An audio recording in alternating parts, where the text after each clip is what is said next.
पृथ्वीराज चव्हाण बोलतात, आपण थेट जाऊयात. स्पष्टपणे मांडलेले आहेत आणि त्यामध्ये त्यांनी जो आक्षेप केला तसं काही झालेलं नाही. पण माझे विचार हे आज ठरलेले आहेत, ते पहिल्यापासून माझे विचार आहेत ते आहेतच.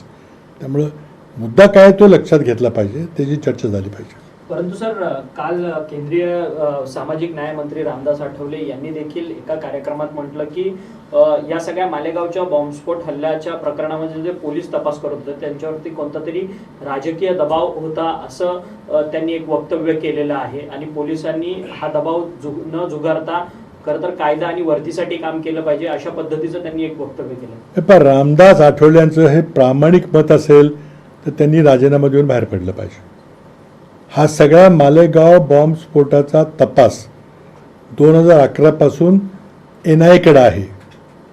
NIA ही राष्ट्रीय संघटना आहे, ती भारताच्या गृहमंत्रालयाच्या अखत्यारीत काम करते आणि 2014 पासून सत्तांतर झाल्यापासून त्याचं नेतृत्व अमित शहा करतायत.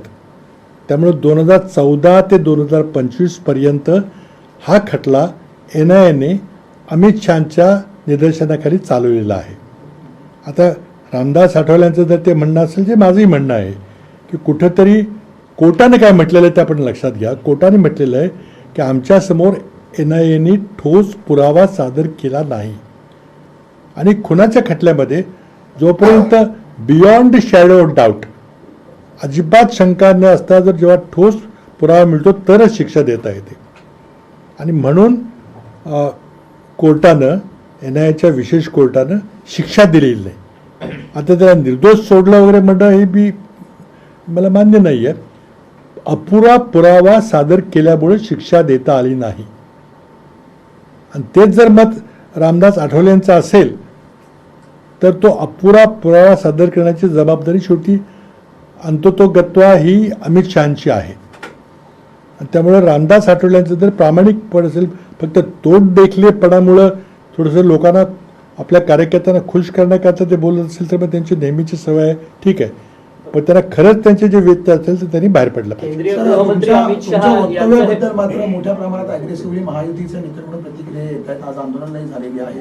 हिंदू दहशतवाद, सनातन दहशतवाद असा शब्द तुम्ही वापरलाय, त्यामध्ये आक्षेप घेत आहे. तुम्ही अर्धवट माहिती घेऊ नका. माझी एवढीच विनंती आहे की मी काय बोललो ते नीट पुन्हा एकदा ऐकून विश्लेषण करा.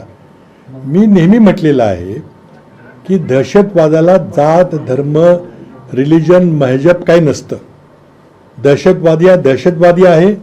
तो निरपराध माणसांचे बळी घेतो, विधवा करतो, मुलांना पोरकं करतो आणि त्यामुळे दहशतवादी कारवायानं दहशतवाद करणाऱ्याला शिक्षा झाली पाहिजे. त्याला तुम्ही कुठलं तरी धर्माचं लेबल देऊन वाचवायचा प्रयत्न करू नका. आता उदाहरण जर घ्यायचं झालं तर अगदी अमित शहा सुद्धा मला वाटतं संसदेमध्ये म्हटलं की हिंदू दहशतवादी नाहीत. तुम्ही धर्माचा लेबल का देताय त्यांना? आणि म्हणून तुम्हाला पुन्हा आठवण काल मी करून दिली, आज पुन्हा करून देतो. स्वतंत्र भारतामधील पहिली दहशतवादी घटना ही नथुराम गोडसे यांनी केली. राष्ट्रपिता महात्मा गांधींचा खून केला. जेव्हा एखाद्या राजकीय विचाराला आपण विचारांनी जिंकू शकत नाही तेव्हा तो विचार संपवून टाकायचं हा दहशतवाद असतो. हा फक्त भारतात होतोय असं नाही, इतर देशातही होतोय. आता दाभोळकरांना कुणी मारलं? पानसऱ्यांचा खून कुणी केला? गौरी लंकेश जे हत्यारे कोण होते? कुठल्या धर्माचे होते? राजीव गांधी यांची हत्या आतंकवाद्यांनी केली, ते तामिळी आतंकवादी कुठल्या धर्माचे होते? आज नक्षलवादी आतंकवादी कारवाया करतात, त्यांचा एक राजकीय विचार वेगळा असेल, पण ते कुठल्या धर्माचे लोक आहेत? मणिपूरमधला हिंसाचार कुठल्या धर्माचे लोक करतात? त्यामुळे अमुक धर्माचे लोक आतंकवाद करत नाही, त्याला हे मला मान्य नाही आहे.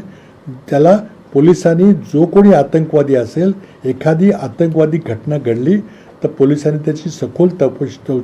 दहशतवादाला जात, धर्म नसतो असं पृथ्वीराज चव्हाण म्हणतायत. त्यांनी केलेल्या वक्तव्यानंतर आता शिवसेना पक्षाकडून उग्र आंदोलन करण्यात आलं. पृथ्वीराज चव्हाण यांच्या विरोधात शिवसेनेकडून आंदोलन करण्यात आलं. शिवसेना आक्रमक पाहायला मिळाली. शायना NC, मनीषा कायंदे, शीतल म्हात्रे या आंदोलनामध्ये सहभागी झालेले पाहायला मिळाले. लोकशाही मराठी ऐका, पहा, जागरूक रहा.